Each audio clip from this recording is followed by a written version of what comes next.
Today we will be taking a look at Project Warlock. Overview.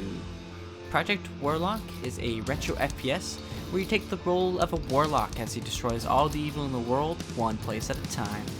The game does a very good job of reminding you of its predecessors such as Doom and Wolfenstein while still remaining fresh. The game started its development by a single kid in high school whose team eventually grew into BUCKSHOT Software, the team behind Project Warlock. The game was published by quote gaming company, which seems to be a filler of sorts because I can't actually find a publisher with the name.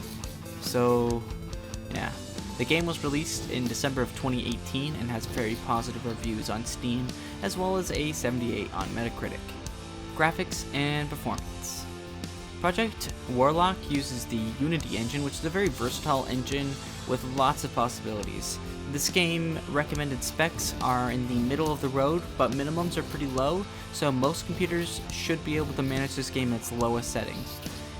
I got 100 plus frames during my playthrough with no real problems. The game style is very retro. One look at the trailers or screenshots will tell you all you need to know. If you are a fan of the old FPS games, this game will feel right at home. That being said, I feel like Project Warlock does an excellent job of modernizing the genre with its stellar art and effects. The monster and guns all look amazing and the effects look even better, from the muzzle flashes to the magic. The game's pixel art really blew me away on this one. The environment was also pretty to look at, but not as flashy as the enemies and the effects. A nice feature of Project Warlock is all the graphic settings available. It allows you to make your gameplay look as vintage as you like with various effects and color filters, as well as adding screen stutter and render lines to really give you that old time feel if that's what you're looking for. The amount of options was kind of crazy, but if you're looking for a certain feel, I'm sure you will be able to find it. As for me, I stuck with the default look for most of my playthrough, and I enjoyed the modern take on a classic genre.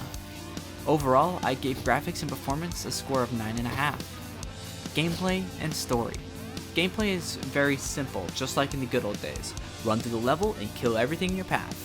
The game levels are nothing crazy, you just mostly run around finding keys to get into certain doors, all the while looking for secrets and slaying enemies. The game offers lots of ways to shred your enemies with lots of weapons, each with 2 ways to mod them, just adding more to the variety and even adding some replayability.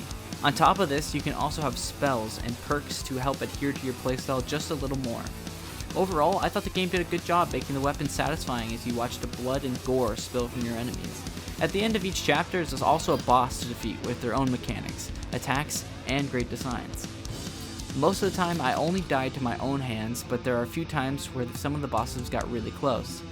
If I recall, there was also a difficulty setting, so if you do end up finding the game too hard, you can always turn it down, or if it's too easy, turn it up. The game does run on lives however, and if you run out, you must start over. The lives are uncommon but not impossible to find.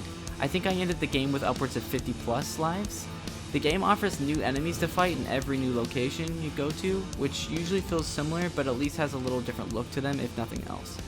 As for the story, it never really evolves more than the Warlock kills everything, but I didn't really come to the old school shooter for the moving story.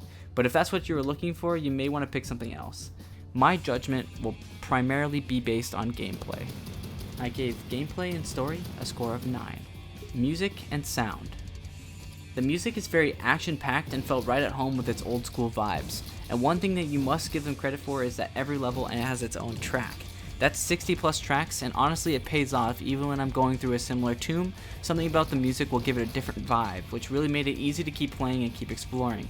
The sound was also really nice. The gunshots had a nice meat to them that you really want in a gunshot. And the baddies all made the same sounds and cries, which became familiar as the game went on. As far as my ear pleasure goes, this game gets an A in my book. Overall, I gave music and sound a score of 9. Length, replayability, and price. Project Warlock took me 5.5 hours to beat while finding most of the secrets the game had stashed away. Time to beat puts the average time at around 7.5 to 8 hours, but even after your initial playthrough, you may still want to go back and try to find all the secrets or even see the different upgrade options. Although past that, all the levels and enemies will be the same, so they will feel similar. The game is offered at $12 on Steam, which I feel is a great price for 6 hours of gameplay, and if you can catch the game on sale, I would definitely recommend picking it up.